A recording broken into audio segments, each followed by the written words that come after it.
But it seems to be that people were highly interested in the goth culture video that I made, and to which I will say on this, if there's any questions you have about the goth subculture, leave them in the comments. Like, by all means, I'll be more than happy to answer them. The channel that I have currently going on has, it's become a dichotomy, exploring the dichotomy of different theologies, ideologies, and that's really kind of a transgression of where I started from, is that I wanted to do debunking of things.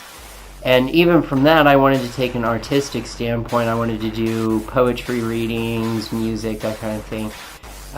Unfortunately, the art stuff doesn't get a lot of attention. A lot of people really don't pay any attention to the artwork that I do. And the poetry stuff, the poems that I write, they're very classical in the sense of classical goth. They follow classical goth pentameters, pentameters that not that Edgar Allan Poe would use. There's a particular gothic writer, I don't remember his name, he's not like my favorite by any means, but he was a gothic Victorian writer in the Victorian age, and I follow his pentameter for gothic romantic poetry. So there's a lot of hidden meaning behind the poems that I write, and I think a lot of people just don't get it. And there's nothing wrong with that. It's just that I bury things very, very deep and very, very subtle in the poetry writings that I have, and you have to be pretty well versed and knowledged to understand what it is that I'm making reference to in a lot of the poetry that I do.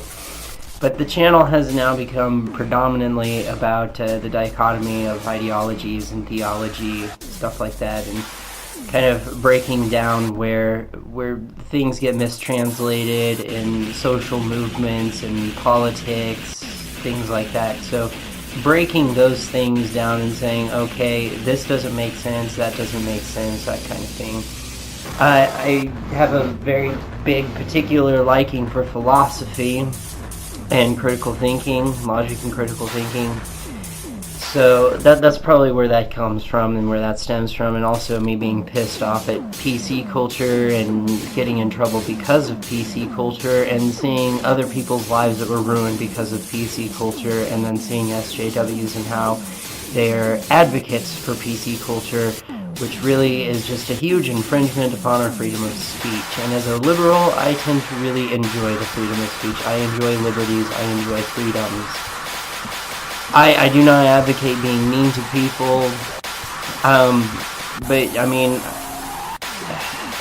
with freedom comes responsibility, and that's something I know that many people have probably heard through many different times.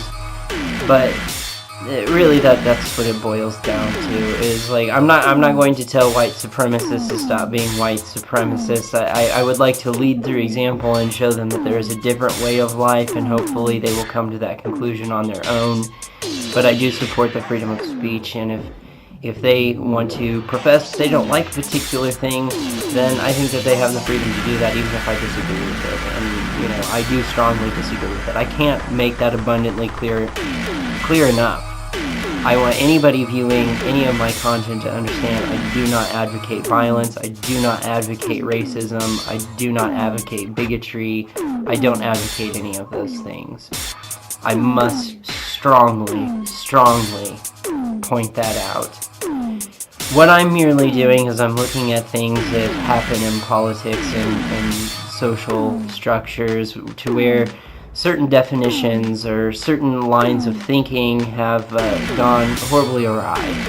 And I take on the liberal aspect. Actually, I don't really conform to Democrats. I don't really conform to Republican.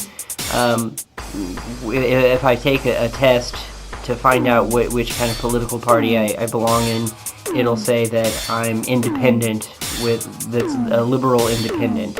Not a libertarian, not a Republican, not really subscribed to these third parties, really just unaffiliated, but in general take a very liberal standpoint, which is it was interesting. I did take the test and I looked at all that stuff. It was really interesting. I asked a political friend of mine who's a Democrat. I asked him what he thought, and he kind of came to the same conclusion. I thought that was interesting.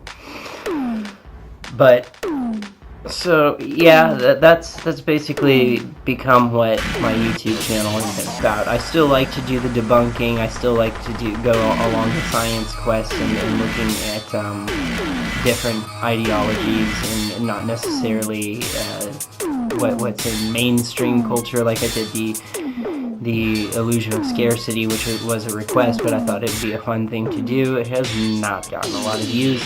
It's extremely academic, and I think a lot of people that would look for a video of the illusion of scarcity, they'd be like people that follow Joseph that did the Zeitgeist thing, the Zeitgeist movies. They're probably looking for that kind of answer, that since it's possible, then it's achievable. And I'm saying, well, yeah, it is possible, but in all reality, what's the likelihood of it happening? Not very well. And that's just being realistic, and that plays into...